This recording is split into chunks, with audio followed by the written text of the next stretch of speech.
মাগরিবের নামাজের পর ৩৩ বার পড়ুন। মহান আল্লাহ তাআলা আপনাকে গায়বী রিজিক দিবেন ইনশাআল্লাহ।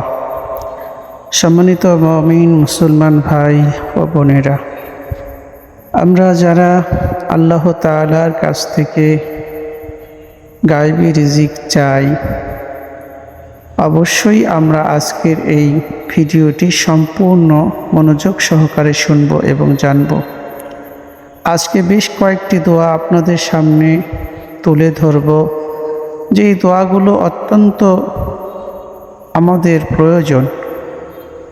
এই দোয়াগুলো মহাগ্রন্থ কুরআনুল কারীমের মধ্যেও এসেছে, সেই সঙ্গে হাদিসে রাসূল করিম সাল্লাল্লাহু আলাইহি ওয়াসাল্লাম থেকে রিওয়ায়াতও রয়েছে। সেজন্য আমরা বেশ কয়েকটি দোয়া আজকে জানব, শিখব।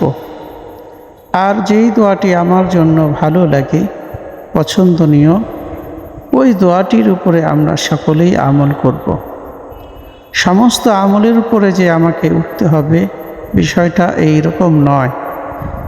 যার জন্য যেই আমলটা পছন্দনীয় হয় বা সহজতর হয়, সে সেই রকম দোয়াটি নিয়ে নিয়মিত যদি আমল করে, মহান আল্লাহ তাআলা তাকে গায়বী রিজিক দান করবেন ইনশাআল্লাহ। মহান আল্লাহ রাব্বুল আলামিন আমাদেরকে দুনিয়াতে সামান্য সময়ের জন্য পাঠিয়েছে।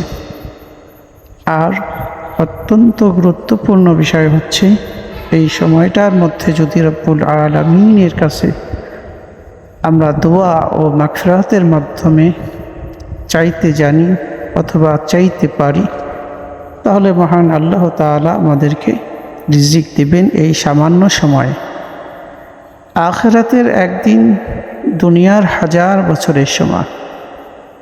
সুতরাং আখিরাতের তুলনায় দুনিয়ার জীবনটা খুবই নগণ্য ও সামান্য। সেই জন্য আমরা যদি দোয়া ও মাগফিরাতের মাধ্যমে আল্লাহ তাআলার কাছ থেকে আমলের মাধ্যমে চাইতে পারি, তাহলে আল্লাহ তাআলা এই ছোট্ট জীবনেও বরকতপূর্ণ জীবন বানিয়ে দিবে। সেজন্য আমরা কোরআনুল কারীম থেকে ছোট্ট একটি দোয়া আজকে প্রথমে আমরা জানব এবং করব বা শিখব। দোয়াটি হচ্ছে সূরা বাকারার মধ্যে যেই দোয়াটি পড়া হয়েছে। আল্লাহ রাব্বুল আলামিন বান্দাকে বলতেছেন, রব্বানা আতিনা ফিদ দুনিয়া হাসানা ওয়া ফিল আখিরাতি হাসানা ওয়া কিনা আযাবান নার। এই দোয়ার মধ্যে আল্লাহ তাআলা রিজিক রেখেছেন। দুনিয়াতে যেমন বান্দার জন্য রিজিক প্রয়োজন, তেমনি করে আখিরাতেও বান্দার জন্য রিজিক প্রয়োজন। দুনিয়াতে বান্দার যত প্রয়োজন আছে, মহান আল্লাহ তাআলাই পূরণ করেন। সেই সাথে আখিরাতে যত বান্দার প্রয়োজন আছে, সেই প্রয়োজনও আল্লাহই পুরো করবে।